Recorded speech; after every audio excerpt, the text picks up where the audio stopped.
Sa Apocalypse 2:11 nakasulat, "Kayong nakikinig, pag-isipan ninyong mabuti ang sinasabi ng banal na Espiritu sa mga iglesia. Ang magtatagumpay ay hindi makakaranas ng ikalawang kamatayan." So ayon, kaya nga be faithful hanggang kamatayan. So kung ikaw ay tumanggap na kay Jesus, hindi pa doon natatapos ang salvation. Kumbaga, pwede pang mawala sa iyo yung salvation na yon. So dapat hanggang kamatayan faithful ka kay Jesus. At ayun nga, ibibigay sa iyo ang crown of life. Kung mabasahin din natin ang Apocalypse 3:5 nakasulat, "Ang magtatagumpay ay bibihisan ng puting damit at hindi ko aalisin ang pangalan niya sa aklat na listahan ng mga taong binigyan ng buhay na walang hanggan. Ipapakilala ko sila sa aking Ama at sa kanyang mga anghel na sila ay mga tagasunod ko." So, yon.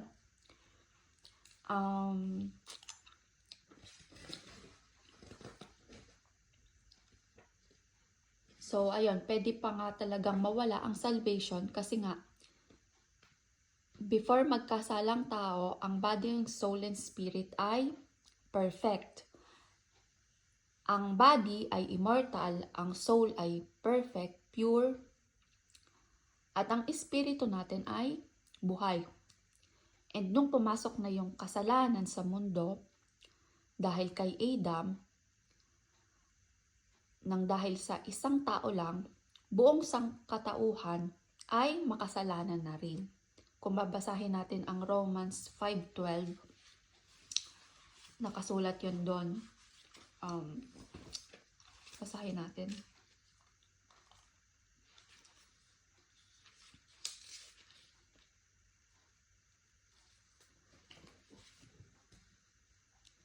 "Dumating ang kasalanan sa mundo dahil sa paglabag ni Adan sa utos ng Diyos. At dahil sa kasalanan, dumating din ang kamatayan.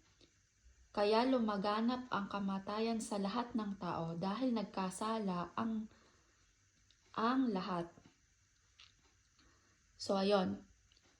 So, ano yung consequence? Ang body ay naging mortal, ang soul ay contaminated ng sin, pati rin ng body, at ang espiritu natin ay patay. Pero thanks kay Jesus, nabuhay ulit yung espiritu natin kasi kung sino yung tumanggap kay Jesus, mapapalitan nyo ng bago. And ayun, ang ipinalit nga ni Jesus is yung Holy Spirit. Basahin natin ang Romans 5:18. "Kaya dahil sa kasalanan ng isang tao, ang lahat ay nahatulang maparusahan.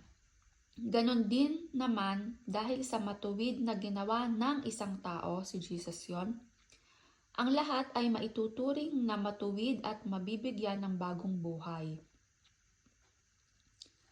So, ayun. So, ganun ka-importante si Jesus sa life natin. Kaya, kailangan talaga natin i-accept si Jesus kasi kung hindi, mananatiling patay yung espiritu natin.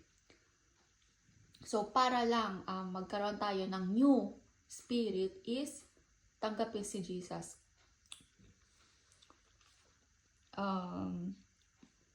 Basahin natin ang Ephesians 2:1-10.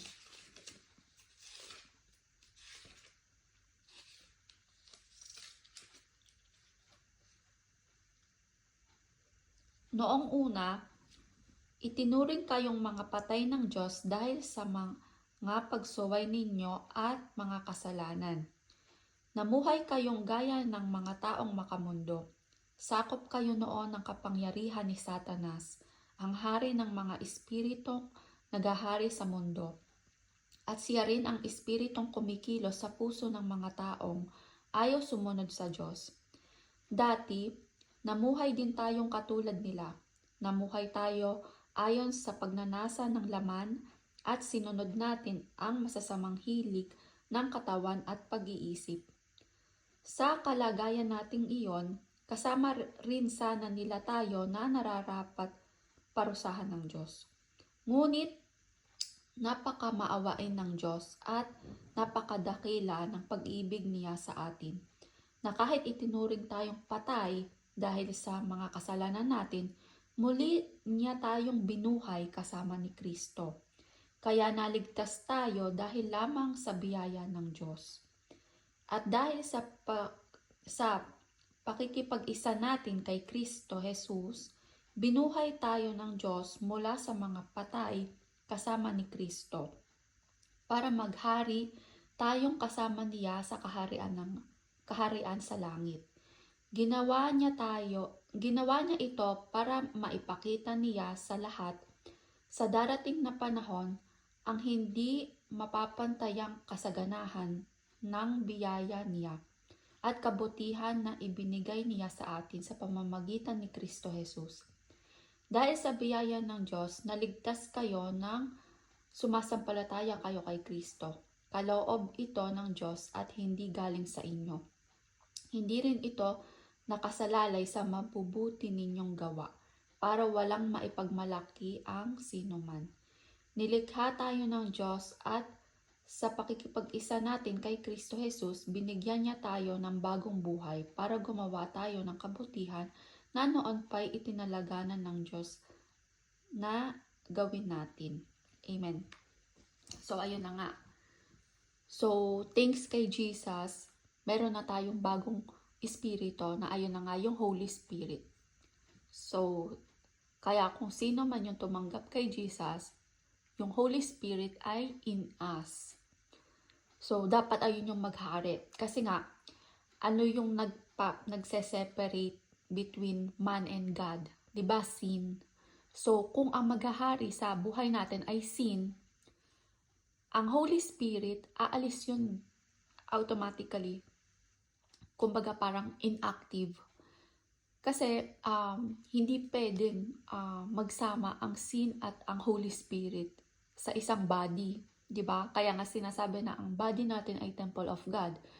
So, kung nabubuhay tayo sa kasalanan at meron tayong Holy Spirit, automatically, aalis yung Holy Spirit. So, yon. Kaya nga may possibilities pa rin talaga na mawala yung salvation natin. Kaya kailangan nating mapanatili na ang Holy Spirit ay in us.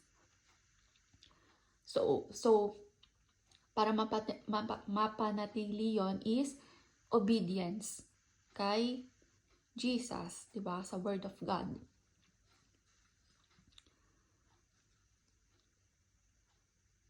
Kaya, kumbaga,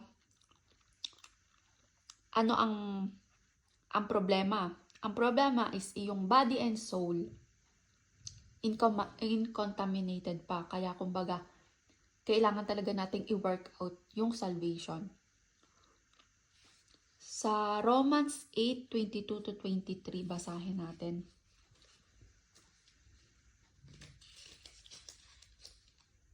Alam natin na hanggang ngayon, ang buong nilikha ay naghihirap at dumaraing tulad ng isang babaeng manganganak na. At hindi lamang ang buong nilikha, kundi pati yung mga tumanggap ng banal na espiritu na siyang unang kaloob ng Diyos ay dumaraing din habang naghihintay tayo na matubos ang ating mga katawan at mahayag ang ganap na katayuan natin bilang mga anak ng Diyos. So, ayun yon. As of now, nagsasuffer pa tayo kasi nga hindi pa ganap ang katawan. So, hindi pa, kasi nga mortal pa tayo, no? Pero dadating ang panahon na pag dumating si Jesus, magiging immortal, magiging ganap na tayo. So, ayun yung iniintay natin. Kaya kailangan natin ayun nga yung tinatawag na spiritual war. Habang hindi pa dumatiting si Jesus, magpatuloy tayo na ang maghari ay si Jesus. Ang Holy Spirit ang maghari. Need nating ipadominate sa Holy Spirit ang body and soul. Kaya ang body ay, inuulit ko, temple of God. Kasi ang Holy Spirit ay inside us.